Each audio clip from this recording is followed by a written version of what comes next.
আমরা জুলাই ছাত্র গণ অভ্যুত্থান সংগঠিত করেছিলাম ডেমোক্রেসির জন্য। আমরা এখন দেখতে পাচ্ছি সারা বাংলাদেশে মবক্রেসির রাজত্ব হচ্ছে। চেয়েছিলাম ডেমোক্রেসি, হয়ে যাচ্ছে মবক্রেসি। কিন্তু কেন যারা গণ অভ্যুত্থানের শক্তিকে চ্যালেঞ্জ করার সাহস পাচ্ছে তারা কারা এবং কেন? এই দুই কেনর জবাব হচ্ছে সরকারের নির্লিপ্ততা এবং আইন শৃঙ্খলা পরিস্থিতি নিয়ন্ত্রণে তাদের ব্যর্থতা। আমরা বলতে চাইনি 8ই আগস্ট এই অন্তর্বর্তীকালীন সরকার গঠিত হওয়ার পর থেকে আমরা সবসময় এই অন্তর্বর্তীকালীন সরকারের সফলতা কামনা করেছি। আমরা এই অন্তর্বর্তীকালীন সরকারের সাথে সবসময় সহযোগিতা প্রদান করেছি সর্বতোভাবে। কিন্তু আজকে গণ অভ্যুত্থানের শক্তিকে চ্যালেঞ্জ করা হচ্ছে, বিভিন্নভাবে পরিকল্পিতভাবে ইস্যু সৃষ্টি করে সেই ইস্যুর মধ্য দিয়ে বাংলাদেশের ফ্যাসিবাদ বিরোধী গণতান্ত্রিক আন্দোলনের ঐতিহ্যবাহী সংগঠন বাংলাদেশ জাতীয়তাবাদী দলকে কলঙ্কিত করার একটি অপচেষ্টা লক্ষ্য করা যাচ্ছে। কারা এগুলো করছে?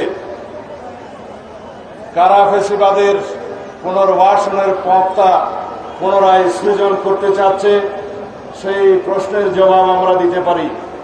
যারা ফ্যাসিবাদের আগমন চায়, যারা বাংলাদেশের ফ্যাসিবাদের প্রত্যাবাসন চায়, পুনর্বাসন চায়, বাংলাদেশে গণ অভ্যুত্থানের শক্তিকে চ্যালেঞ্জ করার এবং বিভিন্ন ইস্যু সৃষ্টি করে গণ অভ্যুত্থানের শক্তিকে কলঙ্কিত করার চেষ্টা করছে তারা। আজকে বাংলাদেশে লক্ষ্য করুন, প্রতিশ্রুত ফেব্রুয়ারির জাতীয় সংসদ নির্বাচনের জন্য সরকার কি পদক্ষেপ নিচ্ছে।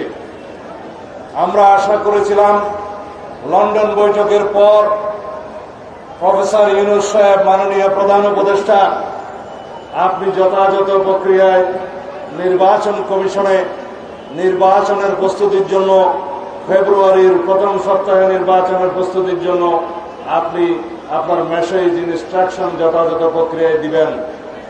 কিন্তু আমরা লক্ষ্য করলাম আপনি আইন শৃঙ্খলা বাহিনীর সাথে বৈঠক করছেন, প্রস্তুতি নেওয়ার কথা বলছেন, কিন্তু নির্বাচন কমিশনকে আপনি এখনো অফিসিয়ালি ফেব্রুয়ারির প্রথম সপ্তাহে নির্বাচন অনুষ্ঠানের জন্য এখনো কোনো যথাযথ প্রক্রিয়ায় ইনস্ট্রাকশন দেন নাই। আশা করব এই জাতিকে আশ্বস্ত করবেন, জনগণকে আশ্বস্ত করবেন, অতি শিগগির যথাযথ প্রক্রিয়ায় প্রধান উপদেষ্টার কার্যালয় থেকে সেই মেসেজ আপনি নির্বাচন কমিশনে প্রদান করবেন। আমরা চাই বাংলাদেশে যে নির্বাচন সর্ববিশ্বতে অনুষ্ঠিত হবে এই নিরপেক্ষ সরকারের অধীনে, সেই নির্বাচন যেন পৃথিবীর মধ্যে একটি দৃষ্টান্ত স্থাপন করে।